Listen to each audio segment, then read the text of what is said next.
শুভ সকাল সম্মানিত বন্ধুগণ, সবাইকে আন্তরিক শুভেচ্ছা এবং অভিনন্দন জানিয়ে আজকে একটা চমৎকার বিষয় নিয়ে আমরা ছোট্ট ভিডিও করব। সেটি হচ্ছে আমরা কেস টেকিংয়ে যে ব্যবহার করি চিলি পেশেন্ট মানে শীত কাতরে, এটা আমরা রেপার্টরিতে কোথায় পাবো? আমরা যদি চলে আসি ক্যান্সার রেপার্টরি 1348 পৃষ্ঠায় আসলেই আমরা পাবো কোল্ড ইন জেনারেল অ্যাগ্রাভেশন, অর্থাৎ ঠান্ডায় সকল কষ্টের বৃদ্ধি হয়, যেটাকে আমরা সংক্ষেপে বলি চিলি পেশেন্ট। এই ক্ষেত্রে মোস্ট অফ ইম্পর্টেন্ট মেডিসিন আমরা কী কী পাই? আমরা দেখেন এখানে পাই hepar sulphur, calcarea, causticum, kali carb, nitric acid, nux vom, silicea, psorinum এবং ভ্যারাইটাকার উল্লেখযোগ্য মেডিসিন। আমি আবার বলছি, যদি আপনারা সিরিয়াল অনুযায়ী আসেন, আর্সেনিক রয়েছে, এখানে রয়েছে ভ্যারাইটাকার, রয়েছে ক্যালকেরিয়া, কোস্টিকাম রয়েছে, এবং সেই সাথে আমরা পাচ্ছি এখানে হিপার সালফার, কেলিকার্প উল্লেখযোগ্য মেডিসিন এবং nitric acid most of important, nux vom, psorinum, sepia এবং সাইলেসিয়া উল্লেখযোগ্য মেডিসিন। বন্ধুগণ, আমি এটাকে আমার মতো করে সুন্দরভাবে সাজিয়েছি। ফার্স্ট গ্রেড এবং সুপার গ্রেডের যে মেডিসিন রয়েছে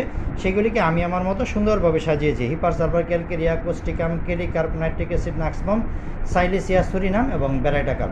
আশা করি, এবং সাথে রয়েছে সিপিয়া, আশা করি এই রুব্রিকটাকে আপনারা খুব সহজে আয়ত্ত রাখতে পারবেন। সবাইকে অসংখ্য ধন্যবাদ। আসসালামু আলাইকুম রহমতুল্লাহ।